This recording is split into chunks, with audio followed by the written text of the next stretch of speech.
Going to Starbucks can be very hit and miss. For most people, it's great, especially at Christmas. A nice warm drink, all those festive flavors to choose from, gingerbread latte, fudge hot chocolate, espresso roast, to name a few.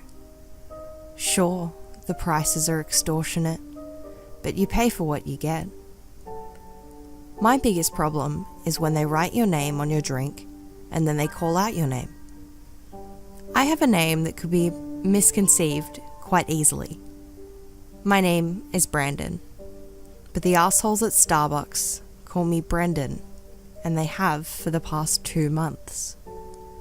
I went along with it the first few times because I'm not that easily offended and I genuinely thought it was an honest mistake.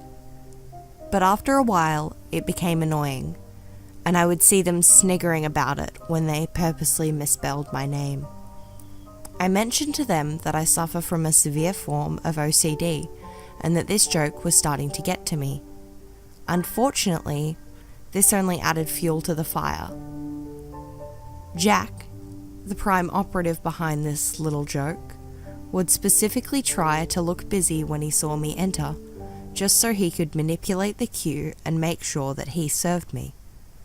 Then he would write Brendan with a large E and usually underline it. Sometimes he would even draw tons of love hearts around it to annoy me further. I've never been one to get coffee so early in the morning, but this morning it just felt right.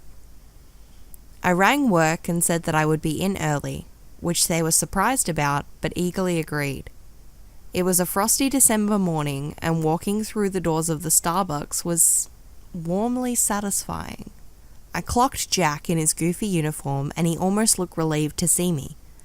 "Hey Jack," I waved. "You the only one on duty?" To which he nodded, awkwardly. The store was empty, so I walked straight up to the counter, gave him a cozy smile, and asked for the usual. "Brandon, with an A," I winked at him. Jack glared at me with intense trepidation in his eyes.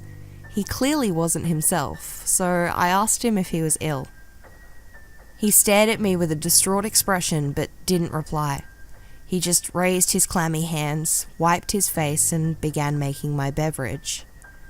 His hands were shaking uncontrollably when he shoved the drink into my hands and almost spilled the contents all over me. "Whoa, watch it, buddy," I sneered. "You don't want to burn yourself." He gulped and stepped back from the counter. I smiled and made my way over to the corner of the shop where I always sat. I could feel Jack staring at me from over my shoulder, but I didn't question him. I made it to my seat, pulled a newspaper from my jacket, and carefully inspected the drink. The red festive design was pleasant, but that wasn't what I was interested in. I flipped the drink around to see if he had spelled my name correctly, and sure enough, he had, with some extra detail. Brandon. Call 911. Man with gun under the counter. I looked over at Jack, who was staring at me with tears in his eyes. "Cheers, Jack," I yelled, raising the drink overhead.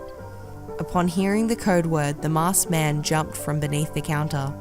I watched as Jack yelped and tried to grab the man, but he wasn't quick enough. A bullet was fired and Jack's body slumped forwards, slamming into the counter. In his dying moments, he began banging the glass surface, screaming for my help, before the masked man yanked one of the knives from under the counter and plunged it into his skull.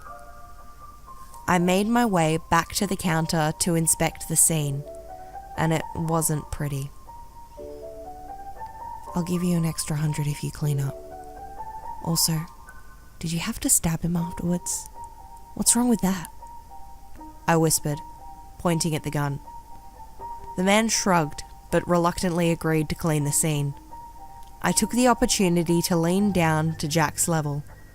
His once tan complexion was pale, and his face still frozen in fear. A trail of blood leaked from the knife jammed in his head. I smiled to myself while I dragged my finger across his blood-soaked skin before tugging at his name tag. The letter A was easy to scratch out, and the smudged red E looked a lot better anyway.